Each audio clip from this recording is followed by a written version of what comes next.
Yes everybody, so you're watching this video because you need to either read a book for school or work purposes, kinda sucks to be you, or you're someone that enjoys reading but sometimes you find it really hard to motivate yourself. Either way, it's beneficial to be reading, but some of the time, in fact most of the time, you actually can't be arsed. And sometimes you just look at a book and just think, don't really fancy it, and you just end up doing something else. So whatever the situation you're in, you'll find this video extremely helpful because I'm going to show you how to actually read when you don't feel like it. So the first tip is energy allocation. Now there's generally two types, so there's the effective method and the productive method. So for the productive method, our aim is to read based on our energy levels, and basically we've all got a circadian rhythm, so you're either an early bird or a night owl. So for me, I'm a morning person. I absolutely love getting up early, crack of dawn, like 5 o'clock in the morning. I would love to be doing that every single day, but my girlfriend is the complete opposite. She's a night owl, so she loves getting up like later on in the day. Like if she gets up at like 6-7 o'clock, she's basically useless. Yeah, she's basically useless, and she will admit that herself. But for me, after about 9-10 o'clock, I'm useless as well. I'm a vegetable basically. Like you can't even talk to me sometimes.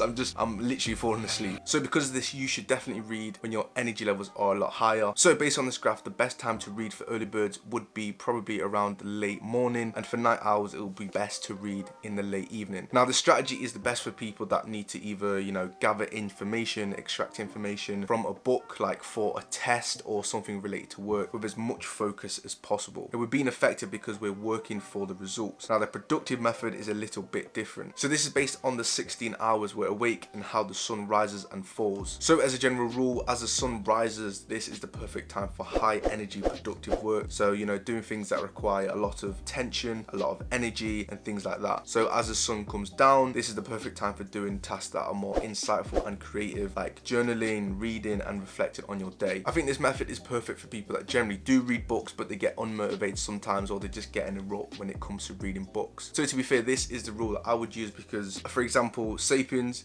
this is a very big book and it's quite intimidating when you want to get through a book this size. Like I think using this method is perfect, because you're not really reading it for results. You're reading it because you want to get into the history of human mankind. But I would naturally steer towards reading this at the end of the day, not when I've got more energy throughout the day. So I wouldn't read this first thing in the morning. I would read this probably around 8, 9, 10 o'clock when I'm just winding down for bed. So the effective method is all about getting results, and the productive method is all about getting things done based on your energy levels. So number 2 is to prime your mind. Now priming mind for me is such a powerful tool. So the reason why we want to prime our minds is because it adds like a filter to our brains that allows us to search for specific information, saving so much time, so much energy, and it just helps so much. You can prime your mind by asking questions that you want to get from the book. So a basic template would be like the 5 W's, so who, what, where, when, why. So for example, I'm going to use I'm going to use the Almanac and Naval Ravikant. So it could be, who is Naval, find out information about his childhood, his personality, what he stands for, what his principles are. So the what could be the 3 biggest lessons on, how he became wealthy, what is his 3 principles on happiness that resonates with you, find out where he developed this mindset from. Did he go to the library?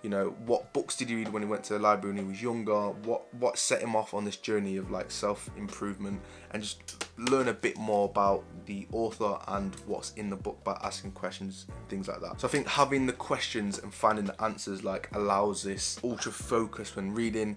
I definitely think it's a game changer for sure. So number 3 is audiobook. So this is where you really can't be arsed. The thought of reading a book is just no, it's not gonna happen. I think for me, when listening to audiobooks whilst having the physical book, just gives me this weird yo-yo effect of active and passive concentration. So for me, when I'm going through the book, my brain will deactivate on the pages or the concepts that don't really resonate with me. But as soon as something does, it will spark up my curiosity, and I'll refocus within a second, and I'll just be so focused on what I'm reading. I generally think it's a great way of getting yourself through books very quickly, and quite effectively as well, when you can't be bothered to read. I think a bit of a bonus is sometimes you get these extra insights from the reader. So the example from Can't Hurt Me by David Goggins, basically David Goggins kind of set it out like a bit of a podcast. So he had him and another guy, and he kind of discussed all the mental hardships, the concepts, the insights that he went through as he was going along this mad journey of becoming a Navy SEAL and everything like that. It was really insightful, and I think it spices spices things up a little bit that you definitely don't get from, you know, just listening to your voice reading a book. So to be fair, you could get through books twice as fast using 2x speed, or I generally use like 1.5x speed. I think it all depends on how fast the author talks. I think if you use 2x speed, you could get through most audiobooks in about 4 hours, which is very, very quick. Like, you could actually read a book every other day, you know, if you're like a crackhead or something. So for the platforms I always use YouTube first. If I'm getting a book, I'm going to see if it's free on YouTube. Then if it's not, I will use my credit on Audible. And also I'm actually using Reader from Readwise, which is basically, you can store articles and they can read articles back to you, and you can make highlights and you can make notes. You can do tags and categorize your articles and stuff, which is pretty cool. And make sure to check that out. I'll put the link in the description below. So I think reading books is like the biggest cheat code that people do not take advantage of today, and I think it comes from the pure hatred of reading books from school. Like, the teachers did not inspire us to read at all, or how to read, like, at all. But in this video to my left, I explain exactly the reading advice I got from a multimillionaire that changed my life. Make sure you check it out. Thank you for watching, and I'll see you in the next video. Peace.